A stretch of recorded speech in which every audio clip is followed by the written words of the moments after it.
Hi everyone, it's Linda here from Be Clear.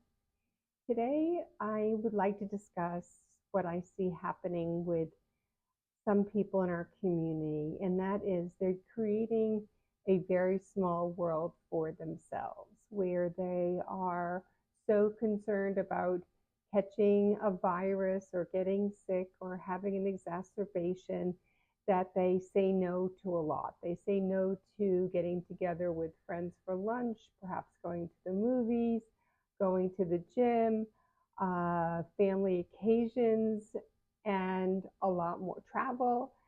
And I get it, especially for those of us who have severe disease. I definitely get it. But I guess my point being is that we want to come up with strategies for living our best life.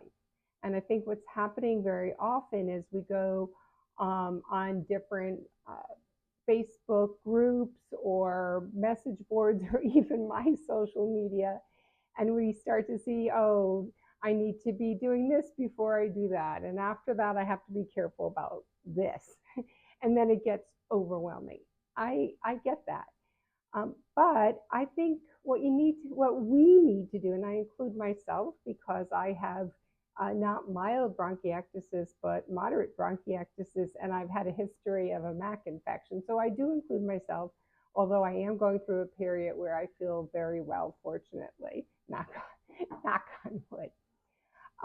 But I think we have to step away and just think about what we want. What are our life goals? And it might be that you're a homebody, that you're very content just being at home and going through your routines. And that makes you feel more in control and maybe even makes you feel better because you're really taking very good care of yourself. But if you feel since your diagnosis that you've created this box for yourself, almost a prison, if you will, let's think about it. I try on social media to give, actually here on YouTube as well, to give lots of suggestions. In other words, there's just not one way to do something. For example, sterilizing our nebulizers and our OPEP devices like the Aerobica.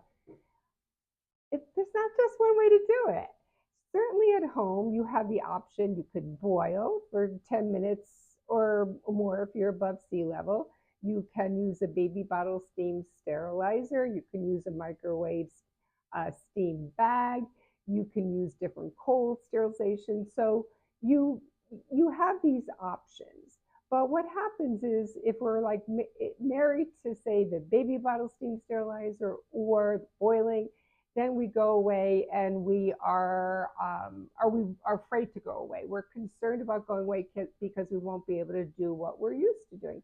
Again, I get that, but these other methods work also.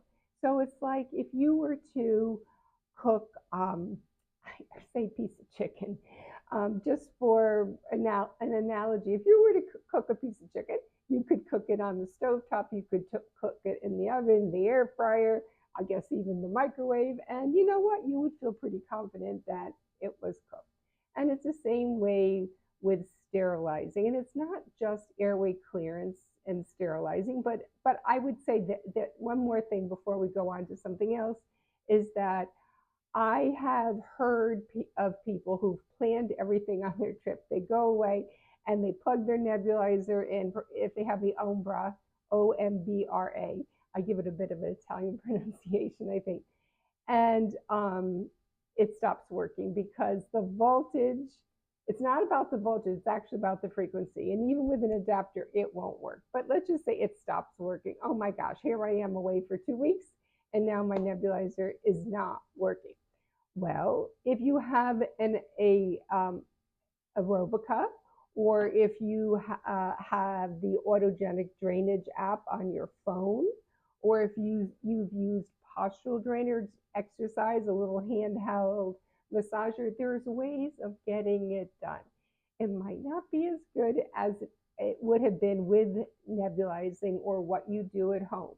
But if your goals are to travel, to spend time with friends and family, then we have to do our best to be or try to be flexible. We can't let all these things in our life create or become ball and chains. That's how I like to think of them. Like sometimes when people get a vest, or before they get a vest, they say to me, "Oh, Linda, I don't want to get a vest because I'm going to have to take it everywhere then." No, there's no one that says you have to take it everywhere. You can leave it home if you so choose. Also, for people who are used to exercising a certain way, perhaps they're taking a class, they have a trainer, whatever it might be. Certainly, if you're away visiting family, things will be different. Eating, that's my big thing. I eat a certain way at home. I'm very fussy about that. And sometimes when traveling, it's hard for me to get the amount of protein that I plan ahead for at home. However, with all of this said, my goal, now that I've turned 70 very recently, big number, is to have experiences, spend time with my family, travel with my husband, and see a little bit more of the world. So I am speaking from a personal perspective, just saying that it can be done if it's important to you as it is important to me. We can schedule a consultation, just talk about your particular needs or concerns, or you know what, just go with it. You don't even have to schedule a consultation, but go through my social media, my YouTube videos, look for the tips, and then go out, venture out, do it, be brave. And because what we don't want to have regrets. We don't want to look back and say, oh, I wish, I had done more with my family or friends.